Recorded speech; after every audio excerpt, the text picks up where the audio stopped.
Hi everyone, this is Debbie. Welcome to the Sane Progressive. One of the things that I've been trying to do with this channel is to figure out how to refocus to talk about the real substantive issues that we face and the obstacles that are truly standing in our way to create real change. I think policy is incredibly important, but what unfortunately is happening right now is we do not have the mechanisms to pass any actual policy that is representative of the desires or wills of the people. The will of the people, the system is pretty much usurped. As people are trying to figure out how to, run candidates in 2018, one of the things that strikes me is there is magical thinking around where we actually stand right now as a country. And I believe, with my election integrity activist work and what I'm seeing, and I'm going to talk about the criminalization of protest today, is that we really have lost a lot of these traditional avenues and venues for political advocacy, that we think that we're going to all of a sudden just vote them out or in. There is an extreme level of magical thinking around this.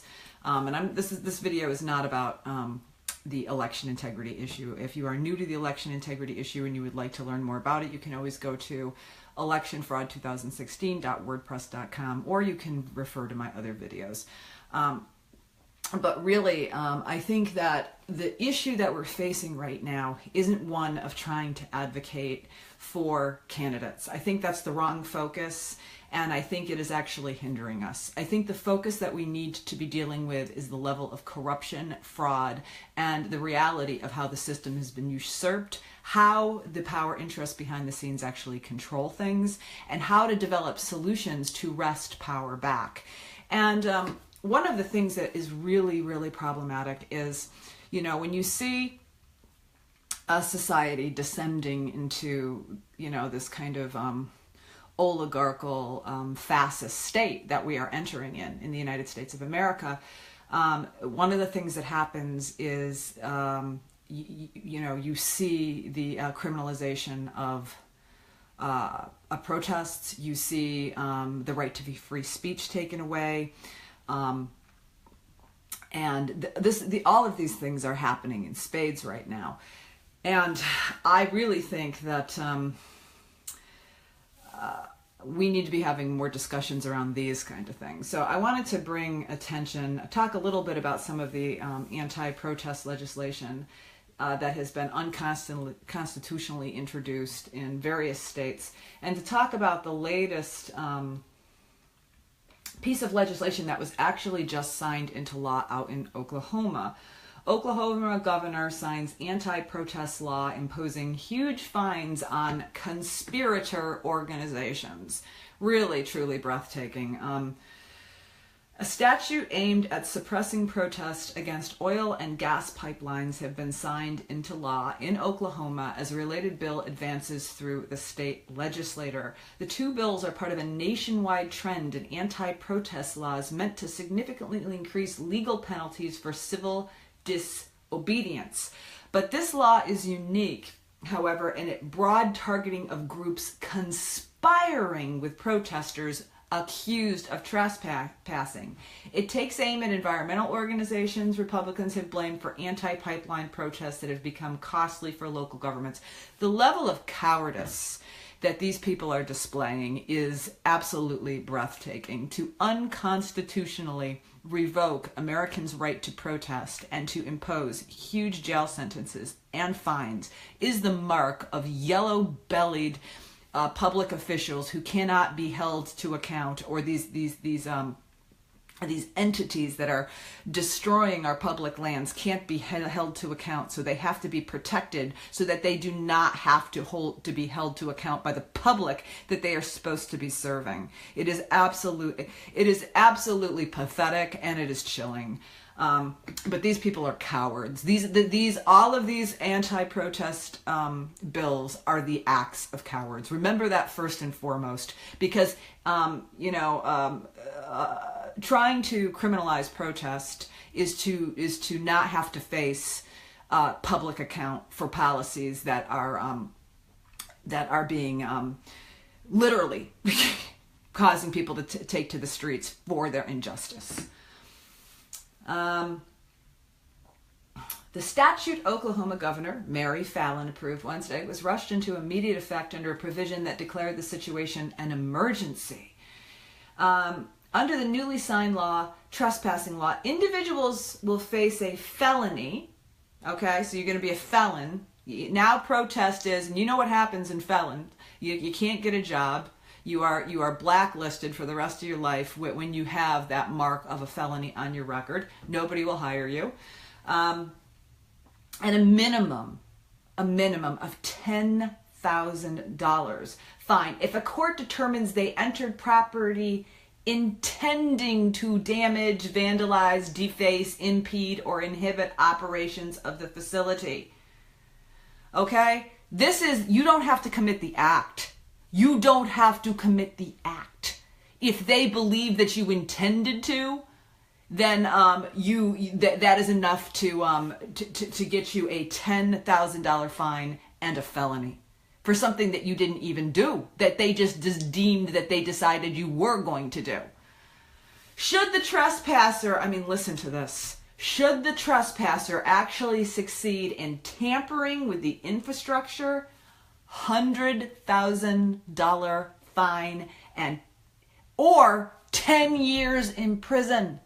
10 years in prison for tampering. What is tampering? If somebody broke the a lock on a fence. Tampering with the infrastructure. Do you know how broadly that kind of law can be interpreted, and what people could end up serving 10 years in jail time for, or $100,000 fine? Breathtaking. This is completely unconstitutional. And these gas and oil executive bullies, they it's like this shows how our government and our state legislators have become thugs for the petrodollar mob. That's what has happened. That was actually just Tim Black. I gotta call him back.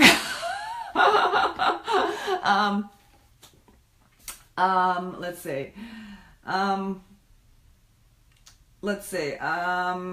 So this is absolutely a section of the law defining critical infrastructure includes various types of fossil fuel facilities.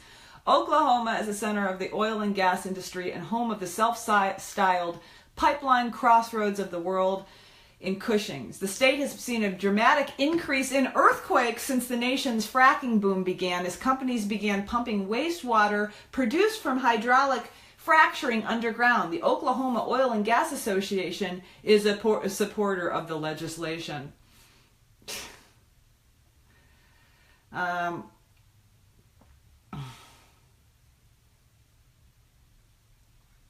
second bill passed by the Oklahoma House of Representatives Thursday would permit vicarious liability for groups that compensate protesters accused of trespassing. The bill's author reportedly called it a response to the Dakota Access Pipeline protest aimed directly at organizers fighting to stop the Diamond Pipeline, a project of Valero and All American Pipelines that would transport oil from Oklahoma to Tennessee. Protests against the pipeline have already begun, and construction is scheduled for completion before the end of the year.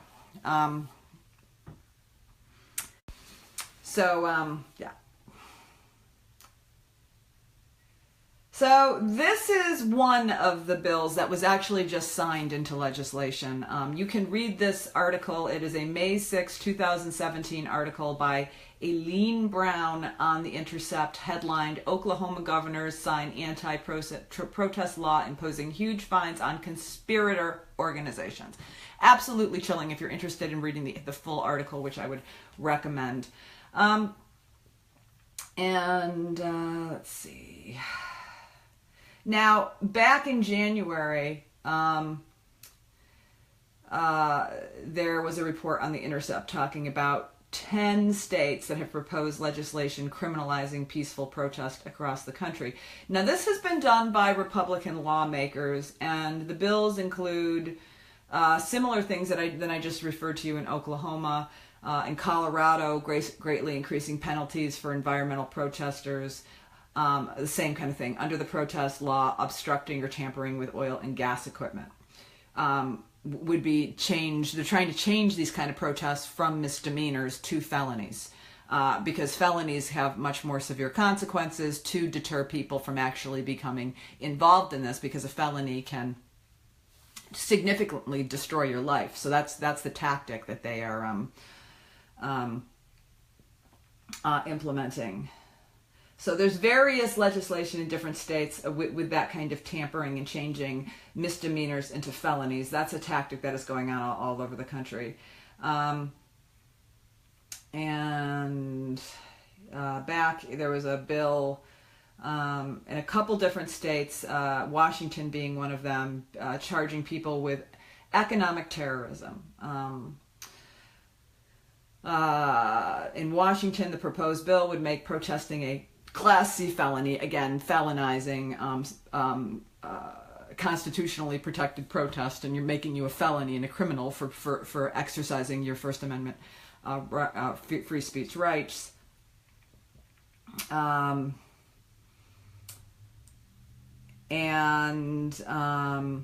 any sort of economic disruption or jeopardizing human life and property. So what is economic disruption? Well, I've been talking to people who, lawyers who are familiar with this, economic disruption could be blocking the entrance of a business that's open. So you're economically disrupting that coffee shop that you may be standing in front of, and then you'll get a $10,000 fine. I mean, this is how broadly these laws can be interpreted. It's not economic destruction, like you're committing acts of destruction against an individual business owner's property, or really severely impeding their ability to do business. Anything that can be placed under these kind of laws that are meant to criminalize and stop protest. So you could get 5 years in prison. You block that coffee shop door, 5 years in prison for you, and $10,000 fine, or both. This is what's happening. And so, this is all over the country, state after state. There's more being introduced by the day. These are the mechanisms that are put in place. And this is something that tells you of the slippery slope trajectory we're on. When they start to try to crack down on protest and get these laws in place, that is because they know that the protest is coming, that they know that the American people are poised in a point to be starting to take to the streets, because we have no relief any longer through our election infrastructure, through our traditional political channels. And so now, and Chris Hedges has talked a lot about this, our mechanisms is civil disobedience, protest, and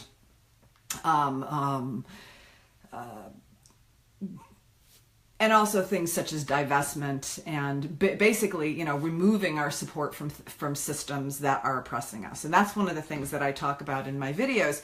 People always talk about, well, I don't know what to do.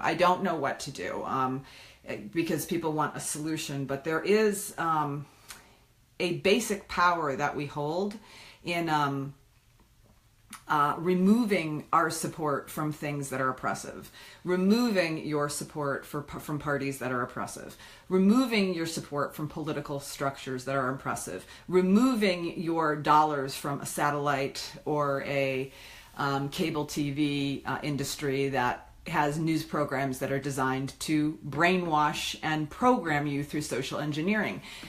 If the American people would remove their support, their attention, their money, their time, and their emotional investment in these structures that oppress us, it would be an enormous first step. I'm not saying it would heal everything and that there wouldn't need to be further action, but it would be an enormous first step to stop elevating what is disempowering us. I think it's absolutely key. So I'm going to give you some links in the video description below if you are interested in learning about specific legislation that has been introduced, or some of it has passed and a few of these bills didn't go through. I'm not going to review all 10 of them. I have other videos on that if you want a more thorough rundown of each provision that has been introduced. You can go over to YouTube and look up anti-protest legislation, and you'll be able to tap into that. But I also want to talk about, this seems like this is the Republicans doing this, but I would like to remind everybody that back in 2012, anti-protest law passes nearly unanimously as signed by the president. All right? This is not a partisanship issue, and the Democrats have been absolutely abhorrent in rolling back our civil liberties and our constitutional rights. And if you read, and this is actually by Lee Camp. I didn't realize this was by Lee Camp back in 2012. The picture of him, his hair is much shorter, and he doesn't have a beard. I've never seen him this way. That's cute. I have some great news, folks. The Republicans and the Democrats in Congress and the White House finally came together and agreed on something. This is from Lee. This is huge. These guys disagree on everything. Getting to see them to see eye to eye is like getting the Jews and the Palestinians to do a trust fall together, or getting Eskimos and polar bears to play Jenga. Yeah, this is Lee. This is definitely an article written by Lee. I'm referring to the bill H.R. 347 that was signed by President Obama the other day, passed unanimously in the Senate, and 388 to 3 in the House. That means all of the so-called progressives signed on to this anti-protest bill. Okay? The near entirety of Congress and all of the Senate. What did this magically universally loved bill say? Well, some are calling it the anti-Occupy law, and it allows the government to bring charges against Americans involved in many kinds of political protest at any location the Secret Service, quote, is or will be temporarily visiting. So basically, if the government wants to shut down a protest, they can just send a Secret Service officer down there to scratch his balls, and then they can start putting people in jail for a year or more. Yes, this is definitely Lee.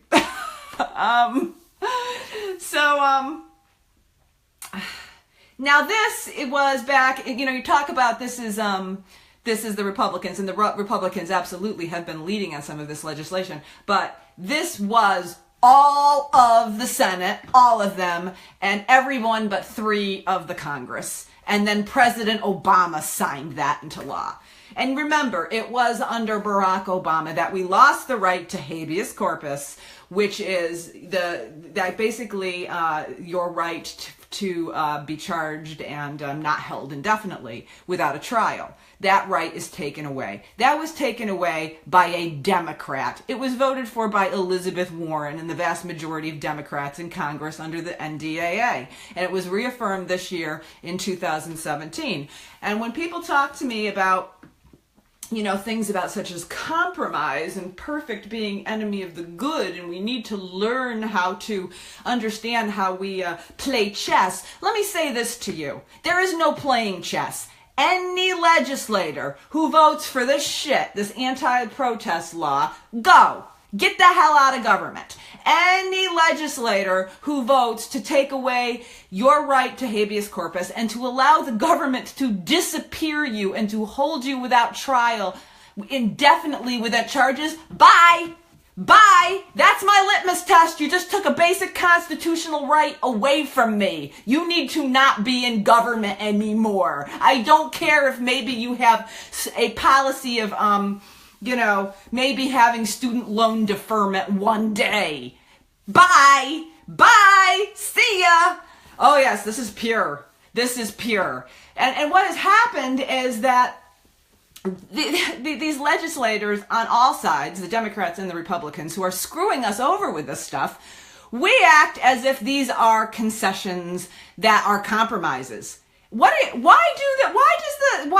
the entirety of the Senate and the Congress have to take our right to protest away? What kind of compromise are they making? They're not making any compromise for the people or any deal. What they are doing is wholesale selling out our rights for the benefit of the corporations they serve and prop up, because they don't want us to have any way to push back or stop their maniacal destruction of the planet. All right?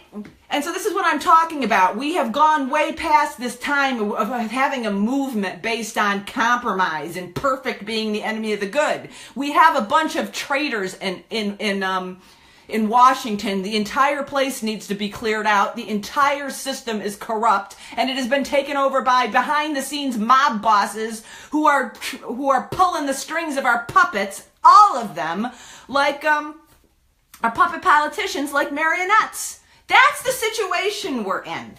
And when you see mass criminalization, and if there is any damage to property, you're going to go to jail for 10 years.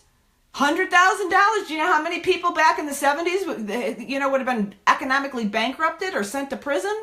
But, when there was a last movement, are you kidding me? So this is the situation we are in. We are in a very dark situation. We are in a very hard situation. But you know what? The sooner we wake up to the reality of what we are actually facing, and it is a crisis. We are in a crisis. We have reached endgame. But the sooner that we wake up to the reality of what we actually faced, the more empowered we will be to be talking about creating solutions and acting together in ways that are creative, smart, and that will actually address the problem. So, when I'm telling people over and over again, look, guys, the Department of Homeland Security just seized control of the critical infrastructure of the elections. This this was based on the lie of Russia interference, which has never been proven. It's not true. It's a friggin' bullshit story that came out after the Hillary Clinton and the DNC were exposed for the corruption that they accused Russia of doing. When the Department of Homeland Security is taking over the physical locations of the voting infrastructure and the ballot storage and the infrastructure of the machines, and they are doing it against the protests of the state and the local election boards, and they are putting people embroiled in election fraud to oversee the cybersecurity groups and oversee security. The thugs, the fox in charge of the hen house, they're not doing it to protect the vote. They're doing it so that they can keep manipulating the vote. And this past election, they almost friggin' got exposed. They would have gotten exposed had we had a leader who had the friggin' balls to call out the fraud in real time and not allow mass theft of the vote by the establishment that we're supposed to be fighting. But that's another video entirely. I think I've talked about that enough. So when we have a usurped election system. Doesn't mean that every last race will be fixed. It means that there is enough corruption and manipulation of the machines and manipulation of the system where they cannot be considered legitimate exercises in democracy. I mean, this is Jimmy Carter said that the UN and independent election oversight groups outside of the country can't even come into the country to do oversight of our elections because we don't meet the most basic parameters their agencies require for them to be able to ensure that what they are overseeing has a basic structure of fairness to even as a starting point. That's how bad we are. We can't come into your country because your system is so fucked up that if we really can't even start there because it's fraudulent by design, and we can't verify something that's fraudulent by design. Sorry guys, you're on your own. That's why people say, well, why don't we have the UN come in, or why don't we have Jimmy Carter's group come in? Because the system is so fraudulent and corrupt by the very mechanisms of how it's set up that they can't practice oversight on it and guarantee that what they are trying to verify is accurate. They wouldn't come in. They can't come in. So the election systems are gone. And I see pretty much universally the majority of the people talking about 2018, and we're going to vote them in. I don't know who we're going to vote in, because a lot of these people that are masquerading as president seem to be, as progressive, seem to not have the basic parameters of understanding of basic opposition to empire and war. I mean, what even is the definition of what we consider an allowable starting point for what qualifies you as to be a true representative of the people hasn't even been defined. We haven't even done that part. It's fascinating to me. We have not done, everybody just wants to, let's vote some more people in. Let's vote them in. It's like, oh my God, we're in total crisis, total meltdown. We're on the verge of a total police state, and we want to keep walking around with our head up our ass, pretending that this isn't happening. And just keep going through the same motions, which is one of the reasons I keep saying, until we have some kind of catalyst event, and who knows what that will be. Nobody can foresee what actually is a domino that finally gets a turn of the country. We're not going to see any of this change. And lastly, this is not just in America, because as we see the criminalization of protest, we see the criminalization of free speech, we see, the corporations trying to silence anybody who is attempting to have a counter voice through developing a YouTube channel and collecting ad dollars. That's been kiboshed. I mean, I've never ethically agreed personally with taking money from corporations to fund a channel, but I understand that that's the only way some people have been able to afford to do it. So I don't want to make any kind of judgment on the people who do. That's been taken away. We had the Countering Disinformation Act that was signed into law by Barack Obama. Twas the night before Christmas, Merry Christmas, the Countering Disinformation Act, where the state and defense department get to tell you what is and what isn't real news.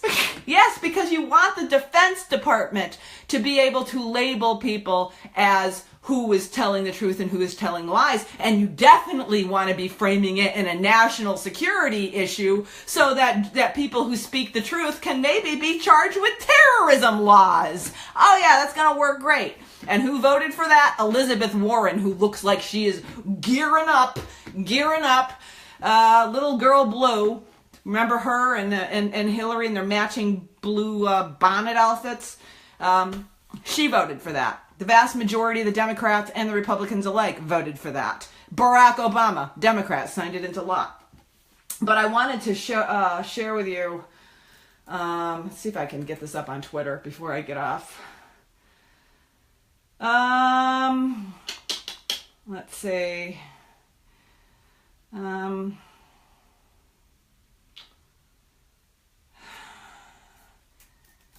Yeah, it's we are at a really big crisis point in the country, and I think everybody knows this, but I think that people have not caught on to how far it actually has gone and how usurped it is and where it's heading next. They're not going to be just like, oh, we've usurped your election system and we have seized total control of the infrastructure and we have developed all these laws to make it so that you can't even go out on the street and protest without you becoming a felon. It's like, what happens in a society like that isn't the powers like, we're giving it back to you. This is when the chickens come home to roost and the American people have to pay the piper for decades of not showing up and practicing citizens' oversight and allowing it to become so usurped for so long and not standing up and when we had the chance to do it. This is what happens.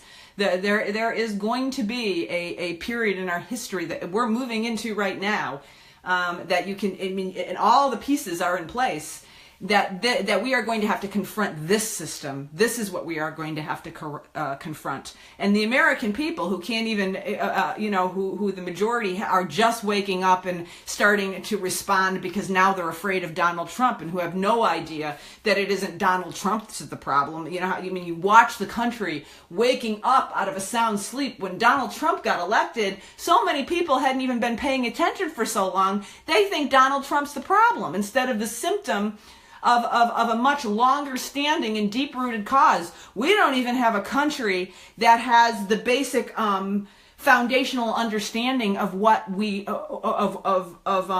the actual problems in our political system, let alone these deeper things that are going on, and not at all psychologically prepared to be dealing with what we're moving into. The American people are about to be slapped really, really, really hard upside the head. They think that Donald Trump was the slap. No, Donald Trump was just the wake up, just the snooze alarm. That's what Donald Trump was. The actual mechanisms of fascism and a police state, when that actually gets implemented on the ground, are the next step. And that is, I think, going to be the real wake-up call to the American citizenry. And that is why we desperately need to stop this friggin' partisan bickering about Republicans and Democrats and realize that we are in the clutches of this friggin' fascist police state, and understand that we need to stand together as a people united outside all that bullshit. That's luxury. That's like luxury bickering of a time gone by. You know, this is basic survival of your most basic rights as a citizen, your most basic security, so that you are not seized by your government. I mean, this is the shit we're dealing with now, and this is the foundation of how the conversation should be having. Not like, should we elect Elizabeth Warren in 2020, or maybe we should draft Bernie Sanders, who won the first time but allowed it to be stolen, and maybe we should do that again. Maybe that's what we should do. Oy vey, and I'm not even Jewish. All right, let's see if I can find this. Oh, Luke B. the Change had it. Let me see. Luke, I thought I retweeted this post. Oh, this is interesting. When I talk about this not just happening in the United States, big story out. There's the French election, if you're following that. Emmanuel Macron hacked emails. French media ordered by the Electoral Commission not to publish content of messages.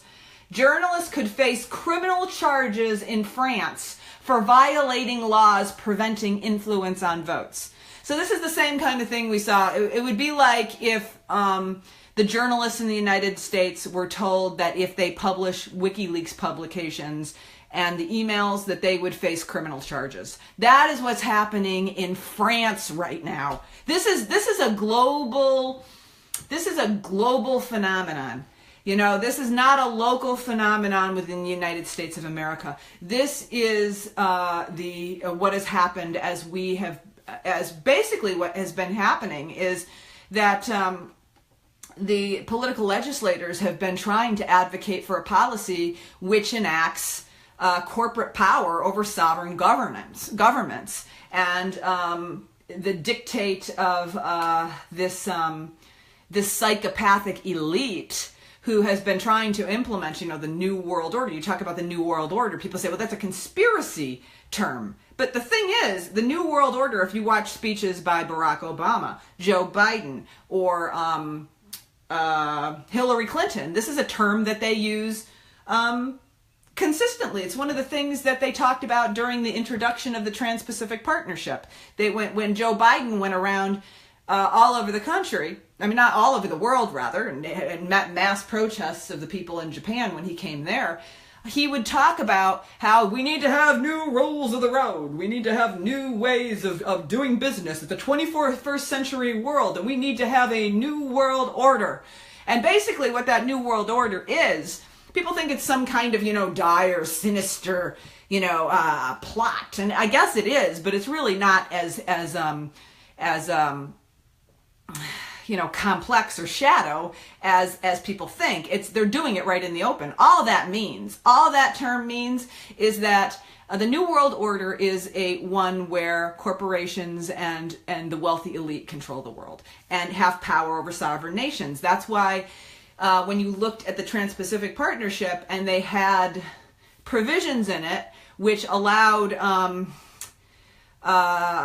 corporations to sue sovereign nations for creating laws that would protect ourselves from their toxic policies and products and practices, they could sue us in court if it harmed them economically, basically giving them control over developing policies of sovereign nation and putting their profit interests over the rights of people. That's all it was. You could see it in the legislation that they were proposing. It was putting the rights of sovereign nations under under the profit interest of corporations. And that's all this is. And that is what is being played out on the world stage right now. And it's absolutely just so sad to watch, because what we have is this insane power elite in a system where we have 62 people who own more wealth than the bottom 3 billion people combined. We have a political infrastructure of people and governments who have been wholesale purchased by these entities. We have the politicians on all sides of the political aisle, and I'm not just talking about in this country, it's happening all over the world. And this dictate is being put down. And the only way you fight this is individuals making the personal decision that they are not going to elevate this power, and they are not going to be throwing in with a system that does this to them. And it's, when millions of individuals make the decision to act ethically, then you can transition a country. But right now, what we have substituting for this finding our own ethic and finding our own responsibility in this is we find people running back to the very political systems and politicians who have been shown to be serving these interests, and then trying to seek some refuge in them with people who have already shown that they don't have the wherewithal to stand up for the things that need to be fought. And that's the situation we're in right now. So, very, very, very sad. And, let's see. Yeah, and if you read more of this article, it warned news outlets in France that journalists could face criminal charges for publishing or republishing the material under laws that came into effect at midnight. At midnight, they made special emergency laws to provide censorship. And it really doesn't matter. This is supposed to be the more progressive candidate, whichever that means in this new world order bullshit. It doesn't matter. It doesn't matter if this harmed even the better candidate. You don't make special laws for censorship. You don't. You don't support that, period. So this is actually, if you go to the top of WikiLeaks,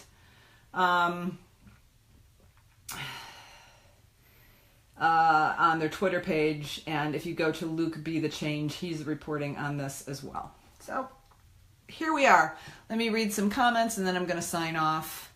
But I want to change the trajectory about. I want to talk about the foundational obstacles that we are facing in a much more raw way. Because we have got to face up to what we're going into. We're going to have to face up what we're going into, whether we like it a lot or not. I mean, eventually the American people, this will play itself out. I mean, if you looked at Egypt and how long it took them to have that Arab Spring, it was literally 30 years time period when people started to starve in Egypt until you saw those protests in the square where people were being shot. I mean, it took 30 years for people to come to that place. I don't think that in this fast-paced, technological, internet-driven world where news cycles move in 10 seconds, that it's going to be a 30-year period anymore. I think events are on hyperdrive. So I don't think that's what we're facing, but we are facing, it's when this is going to turn, when we see the significant change, when we actually see the American people moving forward to fight this in a real way, is going to be when the political system can no longer juggle us back and forth between the theater that we are subjected to and bullied by and manipulated through and engineered by with this two-party show. And when people talk about trying to resuscitate the dead and the corrupt and the fraudulent by resurrecting the party establishment that they hold and control, they are talking about moving forward from a place of weakness, because they hold all the cards in those party structures. They hold all of the keys to the kingdom there, and they dictate how things are going to go. And if, you can keep spinning all your wheels to be facing, party infrastructure that is designed to dispel all of our energy to even get a basic sound premise policy passed, or change within the mechanism. Or we can stop spinning our wheels and wasting all of our time and energy and leave. We need to leave. There is no, this inside out strategy that people talk about. We need an inside and an outside strategy. No, we don't. All that does is divide the energy. And the second that somebody runs as a progressive Democrat, whatever that means, it's where progressive Democrats go to die. Progressives go to die running as a Democrat. One of the things people keep asking me about is, are you going to support progressives running within the Democratic Party? I'm like, no, I'm not. Because you know why I'm not? Well, it's very simple. Let's look at the history of progressives within the Democratic Party. Now, first of all, I don't want to do any more party labels anyways. I'm not a progressive. I'm an agnostic. That's my new label. I'm agnostic. But every single person who was a progressive, one of two things has happened to. Every single one of them, without exception. They were either neutralized by the party and totally destroyed, and then they were thrown out, or they were assimilated into the Borg. Every last one of them. When you look at the wreckage of people like John Lewis and John Conyers, when you look at people who once were progressives and what they become and how they are twisted and morphed within that party. No, I'm not going to vote for people to go where a strong activists have gone to die. That has been happening for decades. It is a strategy that has shown itself failure. So you get these people in and what? Or the people who do hold their own, and there's always a crumb. You have the Cynthia McKinneys, you have the Dennis Kucinich. They're gone. The Democratic Party eats them. So, people don't, in this strategy to get progressives elected, that's another thing that people are ignoring. What has happened for the past 4 decades when we have put progressives in the Democratic Party, when we have succeeded, when we've actually succeeded in that strategy? It hasn't worked. It hasn't worked. And there is a big, big problem right now with the fact that we do not want to make our strategy based on the reality of the evidence and the experience we have. That is a really big problem. And it is why that we don't succeed. Because when you do the same thing over and over and over and over and over again and expect different results, it never works. It just doesn't. It's against the laws of reality. But what you're talking about is this kind of dialogue is much harder. It makes people have to confront very hard truths, have to sit with not knowing what to do. That's a healthy thing for us right now. Not knowing what to do in the face of the largest crisis in American history. In fact, in the history of the world. And never before in the history of the world have we stood on the precipice of being obliterated any second because of these nuclear weapons. And now we have absolute maniacs in charge going unchecked. And never before have we had this level of population. These problems aren't new. The level is the scale and the intensity. And the technological thing is new. The level of technological destruction that we are capable of right now. And you know what? It's actually, I think one of the biggest things that would be healing for people is to take a second and say, I don't know what to do. What do you do in the midst of the biggest crisis humanity has ever faced since the last extinction event? Of course people don't know what to do. But I think that can be liberating and talking about, wow, okay. And in this place, these basic premises become what you hold to. Stop doing what hasn't worked. It sounds so simple when you say it out loud. Okay, well, we don't know what to do, but let's not do what hasn't worked for a very long time. Let's look at why these previous strategies have failed. Instead of ignoring the fact of why they fail, let's just ignore it, because it makes us feel better to think that we can do something and we want to feel like we have control. So maybe we won't be effective, but we'll feel better about it. That's really what I'm saying. It's a pretty big level of magical thinking, and it's incredibly human, and I'm not actually even criticizing anybody for it, because this is very, very scary stuff. And a lot of people can't even, sit for 5 minutes with thinking about the implications of some of the things that we talk about. Things like the reality of nuclear war. Things like the reality of a toxic climate where our water isn't sustainable for human life. That's scary. Not everybody has the ability for, like we do.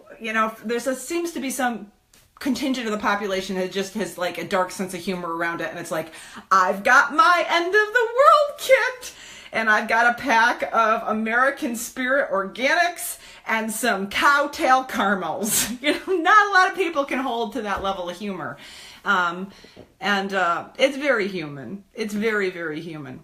And I'm not even saying there's anything we can do to beat this, but if we have a hope of or a snowball's chance in hell of maybe trying to make a stand, it is going to have to be it's going to have to be based on truth and honesty, and looking at really hard things, and looking at the fact that we are facing problems that we may not know how to solve. And I think in just taking that one action, it will free up brainstorming and problem solving, and or at the very least mutual support of trying to get through the situation. So Chuck Riggs says there is no such thing as a new world order. It's the same world order of money interests that have been fucking over humanity since the Bronze Age. Well, that is true. Kings and queens and wealth, hacking off the heads of peasants and putting them in Iron Maidens isn't new, Chuck. But in this particular incarnation, in this particular flavor, it is new for this very brief blip of the country for corporations to be able to out and out dictate our laws by being able to sue us, rather than having some remedies in court. It hasn't been a perfect system, and the American experiment is very, very brief and young. But this is the situation that we're in right now. You're right. This is not a new phenomenon. This has been going on as long as humanity has been alive, and the mechanisms of greed and narcissism have overtaken our higher angels of love, community, and sharing. Because ultimately, what we are fighting is not politicians or billionaires or Republicans or Democrats. Ultimately, what we are fighting is human nature. All right. As always, this is Debbie, the Sane Progressive. You guys stay sane. I love you all for as long as it lasts. Peace out.